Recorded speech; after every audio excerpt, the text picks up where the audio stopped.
దిల్‌రూబా కథ విషయానికి వచ్చేసరికి ఏంటంటే, చాలా అంటే ఎక్స్ వచ్చి లైఫ్ సెట్ చేయడం అనేది ఉంది కదా! ఇంతకుముందు నేను లాస్ట్ టైం నిన్న మాట్లాడినప్పుడు కూడా ట్రైలర్ చూసిన తర్వాత కూడా అదే అడిగింది. అంటే ఎలా ఉండబోతుంది? అంటే ఇది ట్రీట్మెంట్ అయితే కొత్తది. బట్ కాకపోతే డ్రాగన్ రావడం అనేది ఒక చిన్న రిటర్న్ ఆఫ్ ద డ్రాగన్ చిన్న సేమ్ లైన్ కాబట్టి కొంచెం ఒక చిన్న ఇదయింది. సో దీని నుంచి ఆడియన్స్ ఏం ఎక్స్పెక్ట్ చేయొచ్చు? కొత్తగా ఏం చూపించవచ్చు? ఎందుకంటే మీరు చూసారు కానీ ఆ తర్వాత ఎక్స్పెక్టేషన్స్ అలాగే ఉంటాయి. ఎంత కమర్షియల్ సినిమా అయినా కిరణ్ అబ్బువరం మీరు కాలో ఏవేవైతే నేను చేయగలను అని చూపించారో, ఒక సినిమాతో నేను ఏం ఆఫర్ చేయగలను అని చూపించారో అవన్నీ కూడా ఎక్స్పెక్ట్ చేస్తారు. సో జోనర్ డిఫరెంట్ అవ్వచ్చు, తీసిన విధానం డిఫరెంట్ అవ్వచ్చు, మీ రోలు కొంచెం ఇదై ఉండొచ్చు. బట్ ఏం ఆఫర్ చేయబోతున్నారు కొత్తగా దిల్‌రూబా ఫ్రమ్ స్టోరీ? ఫస్ట్లీ కంటెంట్లో కొంచెం ఫ్రెష్నెస్ ఉంటుంది.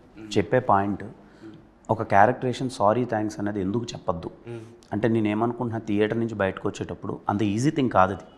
కొంచెం సారీ థ్యాంక్స్ చెప్పక ఏం చెప్తాం అనే ఒక సినారియో. ఎందుకంటే నేను కూడా మానట్లేదు. ఒక మహా అయితే ఒక 20% మారుతున్నానేమో క్యారెక్టర్ చేయడం వల్ల ఆ పదాలకు వాల్యూ అయితే ఇస్తున్నాను. అంత ఈజీగా అది ఎందుకంటే నిద్ర లేచినప్పటి నుంచి ప్రతి ఒక్క దానికి థ్యాంక్స్ సారీ అని చెప్పేస్తూనే ఉన్నాం. బట్ యాక్చువల్గా ఆ పదాలకున్న వాల్యూ వేరు. అది చాలా గ్రాటిట్యూడ్ ఉంటే కానీ వాడద్దు ఆ పదాలు. మనం అవి చాలా ఈజీగా వాడేస్తున్నాం ఆ పదాలు. అయితే మోసపోతున్నాం, లేకపోతే మోసం చేస్తున్నాం. అది నాకు చాలా ఇంట్రెస్టింగ్గా అనిపించింది. ఈ మెసేజ్ అయితే మోసపోతున్నాం, లేకపోతే మనం మోసం చేస్తాం. ఆ రెండు పదాల వల్ల అదేంటి అనేది మనం ఆడ ఎక్స్ప్లెయిన్ చేస్తాం. ఈ లైన్ నాకు బాగా అనిపించింది. రేపు ఆడియన్స్ కూడా అరే ఒక చిన్న కొత్త పాయింట్ ఏదో చెప్పాడు మన డైలీ లైఫ్లో జరిగే థింగ్ అది. అండ్ ఒక ఎక్స్ లవర్ని మనం అంతా శత్రువులానో, లేకపోతే ఒక అమ్మాయి మన లైఫ్లో నుంచి వెళ్ళిపోతే ఇంకా అమ్మాయితో మనం మాట్లాడొద్దు, రేపు ఎక్కడైనా కనిపించిన మొహం తిప్పేసుకొని వెళ్ళే ఒక సినారియో కొంచెం పాజిటివ్గా ఆలోచిస్తే, సరే లవ్ లేకపోతే ఏంటి, మనకు ఫ్రెండ్షిప్ అలాగే ఉంది కదా, వాళ్ళే మనకు ఈ జీవితాంతం వాళ్ళ శత్రువులు ఏం కాదు కదా, మనకి ఒకసారి విడిపోయినంత మాత్రం శత్రువులు కాదు కదా, మళ్ళీ వాళ్ళు మన లైఫ్లో ఉన్నా సరే మనం బాగానే ఉండొచ్చు వాళ్ళతో అనే ఒక వైబ్ని ఎందుకు మనం అర్థం చేసుకోలేకపోతున్నాం అన్నది ఒక చిన్న పాజిటివ్ సైన్ అయితే నాకు అనిపించింది. మనం తీసిన విధానం కానీ చెప్పిన విధానం కానీ చాలా పాజిటివ్గా ఉంటుంది. ఇవి నాకు చాలా ఫ్రెష్గా అనిపించాయి. And more of musical treatment cinema. పాటలు చాలా బాగుంటాయి. ఒక లవ్ సినిమాకి ఉండాల్సిన తాలూకు పాటలు అవన్నీ. అండ్ దాంతోపాటు నన్ను చాలా కొత్తగా చూస్తారు. దట్ ఇంటెన్సిఫైడ్ రోల్, యాక్షన్ చాలా బాగుంటుంది. ఇవన్నీ మీకు ప్యాకేజ్గా ఒక 2 గంటల పాటు అరే ఒక డీసెంట్ మంచిగా ఏదో చెప్పాడు, చూసాము, హ్యాపీగా వచ్చాము అన్న ఫీలింగ్ కలిగిస్తాయని నా ఒపీనియన్.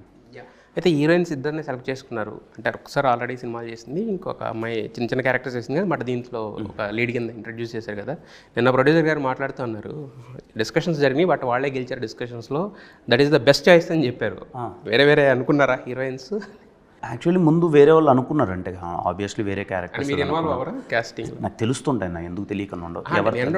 కాస్టింగ్ ఇన్వాల్వ్మెంట్ ఉంటుందా మీద ఉండదు? అంటే ఇన్వాల్వ్మెంట్ అంటే నా ఆప్షన్ నేను చెప్తాను. ఇప్పుడు ఒక 4-5 మంది ఎవరితో అయితే బాగుంటుంది అంటే వీళ్ళైతే బాగుంటుందేమో అని మన ఒపీనియన్ అయితే చెప్తాం. బట్ ఫైనల్ కాల్ వీళ్ళనే తీసుకోవాలని అయితే నేను ఎప్పుడు అది ఫోర్స్ చేయను.